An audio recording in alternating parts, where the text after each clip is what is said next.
एक घने जंगल में सूरज अकेले चल रहा था।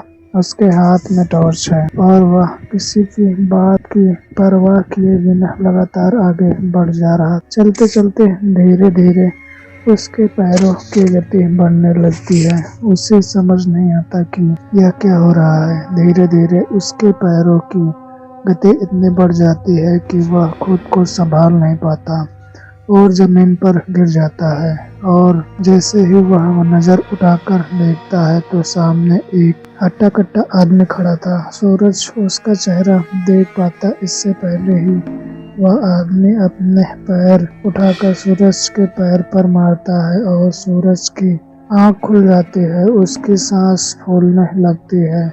वह इधर उधर देखता है। शुक्र है यह तो सिर्फ एक सपना था। कितना डर गया था मैं। ऐसा कहकर सूरज फिर से सो जाता है। अगले दिन ऑफिस में वह अपने दोस्त को सपने के बारे में बताता है। शाम को जब सूरज घर लौटता है तो गांव से उसकी माँ का कॉल आता है। बड़ा बिजी है तो कब से कॉल कर रही हूँ। आई एम सॉरी, वो मैं काम में था ना, अभी घर आ रहा हूँ। बेटा कब से गांव बुला रही हूँ लेकिन तू है कि तुझे टाइम ही नहीं मिलता। हाँ आई मैं जानता हूँ बहुत दिन हो गए हैं पर तू चिंता मत कर। अगले हफ्ते की छुट्टी की अर्जी दे दी है मैंने। अगले हफ्ते कुछ दिन के लिए गांव आ रहा हूँ। चलो फोन रखता हूँ। माँ ठीक है। कुछ दिन बाद सूरज अपने गांव जाने की तैयारी करता है और अपने गांव के लिए बस कपड़े निकाल पड़ता है। सूरज रात के तकरीबन 1 बजे गांव के बाहर बस स्टॉप पर पहुंचता है। कोई सवारी नहीं मिलती है इसीलिए वह पैदल ही चलने लगता है। अरे यार, इससे अच्छा तो मैं कल सुबह निकल जाता, कम से कम तांगा तो मिल जाता। आगे जाने के बाद सूरज के जंगल के बीच में एक रास्ता दिखता है जिससे गांव जल्दी पहुंचा जा सकता था। सूरज ने सोचा कि लंबे रास्ते से जाने से तो अच्छा है कि जंगल के रास्ते से जाए। इस तरह से वह जल्दी पहुंच जाएगा। इसीलिए सूरज जंगल के रास्ते से जाने लगता है। कुछ देर आगे जाने के बाद हल्की हल्की हवा चलने लगती है। सूरज को ठंड का एहसास होने लगता है। वहाँ अचानक मौसम इतना ठंडा क्यों हो गया। सूरज ने घड़ी में देखा तो काफी देर हो गई थी। वह जल्दी जल्दी चलने लगता है। उसका पैर कीचड़ में पड़ा और वह स्लिप कर जमीन पर गिर गया। वह खुद को संभालते हुए जैसे ही उठा तो सामने एक अधेड़ उम्र का आदमी दिखा। वो दिखने में हट्टा कट्टा था। सर पर पगड़ी, बड़ी मूछें, धोती कुर्ता पहने हुए था जैसे कि कोई पहलवान हो। उसे देखकर सूरज एक पल के लिए डर गया। अभी तो यहाँ कोई नहीं था। आप अचानक कहाँ से आ गए और आप हैं कौन? कहाँ जा रहे हैं? मैं तो अपने गांव जा रहा हूँ। लेकिन आप कहाँ जा रहे हैं? मैं कहीं नहीं जा रहा हूँ। आप यहाँ के वॉचमैन हैं? मेरा मतलब चौकीदार हैं क्या? कुश्ती खेलते हो? सामने वाले मैदान में अचानक से ऐसा सवाल पूछा तो सूरज कंफ्यूज हो गया। उसे समझ नहीं आया कि वह क्या बोले। कुश्ती नहीं लेकिन मैं एक बॉक्सिंग चैंपियन हूँ। मेरे साथ कुश्ती खेलोगे? अरे नहीं नहीं अंकल, आपकी उम्र क्या मेरी उम्र क्या? सूरज ने बात को टालते हुए आगे बढ़ना चाहा लेकिन उस आदमी ने उसे रोक लिया। सूरज के बार बार मना करने पर उस आदमी का बर्ताव बदल गया। उसकी आंखें खून की तरह लाल होने लगी और पूरा बदन काला पड़ने लगा। उसके जिस्म पर घाव के निशान भी दिखने लगे। यह सब देखकर सूरज की चीख निकल गई। कौन हो तुम और मुझसे क्या चाहते हो? मेरे साथ कुश्ती खेलो। अगर तुम जीते तो जिंदगी भर तुम्हारा गुलाम बनूंगा और मैं जीता तो तुम्हारी जान मेरी। सूरज को कुछ समझ में नहीं आ रहा था कि वह क्या करे। उसने भागने की कोशिश की लेकिन उसके पैर मानो जमीन में थम गए हों। वह अपनी जगह से हिल नहीं पा रहा था। छोड़ दो मुझे, मैंने तुम्हारा क्या बिगाड़ा है? जाने दो मुझे। अपनी जान बचाना चाहते हो तो मैदान में आ जाओ। मैं इससे जीत तो नहीं पाऊंगा। इससे बचने के लिए कोई और रास्ता अपनाना होगा, नहीं तो यह मुझे नहीं छोड़ेगा। मैं तुझसे कुश्ती करने के लिए तैयार हूँ, लेकिन मेरी एक आखिरी इच्छा है। अगर तुम मेरी यह इच्छा पूरी कर दो तो मैं वादा करता हूँ कि मैं तुम्हारे साथ कुश्ती करूँगा। कौन सी इच्छा? मैं आखिरी बार अपनी माँ से मिलना चाहता हूँ। वह मेरी राह देख रही है। उससे मिलने के बाद तुम जब मुझे बुलाओगे मैं आ जाऊँगा, और अगर तुम नहीं आए, मैंने तुमसे वादा किया है, मैं ज़रूर आऊँगा, ठीक है? लेकिन अगर तुम नहीं आए तो अगर अपना वादा तोड़ा तो तुम्हारे साथ पूरे परिवार को खत्म कर दूंगा। नहीं नहीं, मैं ज़रूर आऊँगा, ठीक है? कुछ दिन बाद अमावस की रात है। तुम रात 12 बजे आ जाना। तब तक मैं तुम्हारी राह देखूंगा। याद रहे, तुम्हें वापस आना है। भूत ने सूरज को छोड़ दिया। सूरज दौड़ते हुए अपने घर गया और अपनी माँ से मिला। सूरज की यह हालत देखकर उसकी माँ घबरा गई। सूरज, क्या हुआ बेटा?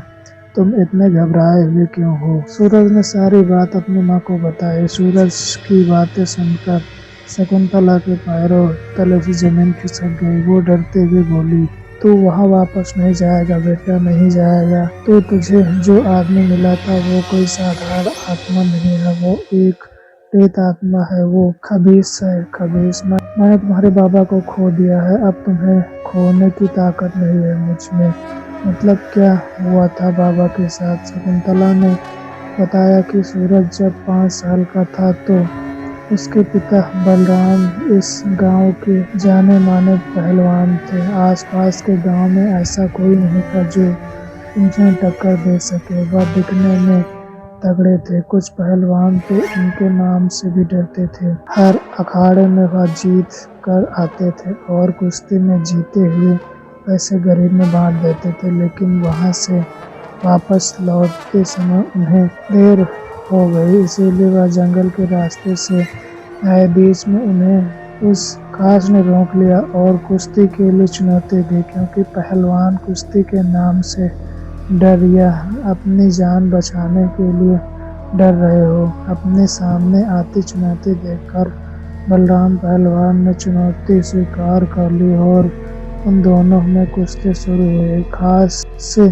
कुश्ती यानी अपनी मौत को आमंत्रण देना। खास को हराना कोई आसान बात नहीं थी, लेकिन उसके बाबा बचपन से जिद्दी थे। उन्हें कुश्ती में हारना मंजूर नहीं था। बहुत देर तक कुश्ती चलने के बाद आखिर में बलराम पहलवान जीत गया। शर्त के मुताबिक खास को बलराम पहलवान का गुलाम बनकर रहना था, लेकिन खास ने उन्हें एक चुनौती दी। कुश्ती तो तुम जीत गए हो, लेकिन जब तक तुम अपने घर नहीं पहुंच जाते तब तक मैं आज़ाद हूँ। घर जाते वक्त अगर तुमने पीछे मुड़कर देखा तो मैं तुम्हारी जान ले लूँगा। बलराम पहलवान ने उसकी बात स्वीकार की और घर की ओर निकल गया। रास्ते में खास ने उन्हें परेशान किया ताकि वो पीछे मुड़कर देख सके, लेकिन बलराम पहलवान अपनी बात पर अड़े रहे और वह घर की चौखट तक आ भी गए थे। लेकिन तभी खास ने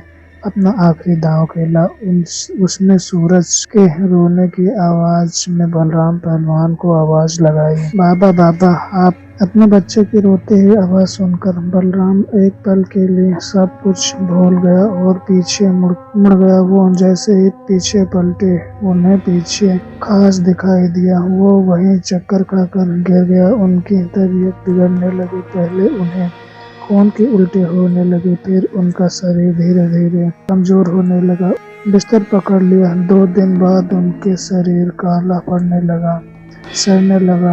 उनके शरीर पर घाव बनने लगे। मौत की आखिरी रात उन्होंने सूरज की माँ को पूरी बात बताई कि ये क्यों हो रहा है, और अगली सुबह वो इस दुनिया को छोड़कर चले गए। तो तुम्हारे बाबा को वो ले जा चुका था। वो उनकी आत्मा आज भी खबीस के पास कैद है। अब मैं तुम्हें नहीं जाने दे सकता। अपनी माँ की बात सुनकर सूरज चुप हो गया। उसे कुछ समझ में नहीं आ रहा था कि वह क्या करे। उसके पिता की आत्मा आज भी मुक्ति के लिए तड़प रही है।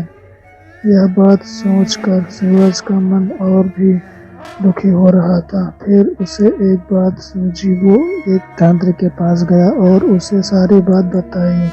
बच्चे, तू जिस आत्मा की बात कर रहा है वो कोई साधारण आत्मा नहीं है, वो एक प्रेत योनि आत्मा है जिसे वश में करना संभव है। उसे केवल मुक्त किया जा सकता है। तांत्रिक ने सूरज को एक पुरानी किताब दी जिसमें खास के बारे में पूरी जानकारी थी। सूरज ने वो किताब पढ़ी और आखिर में अमावस की रात आ गई। अपने वादे के मुताबिक सूरज वहां गया। आखिर तुम आ ही गए, चलो अब कुश्ती करते हैं। ऐसा कहकर खास ने अपने शरीर आकार बढ़ाना शुरू किया। सूरज मन ही मन बहुत डर गया, लेकिन वह जानता था कि उसे क्या करना है। वह जानता था कि 3 बजे के बाद खासा की शक्तियाँ कम होने लगती हैं।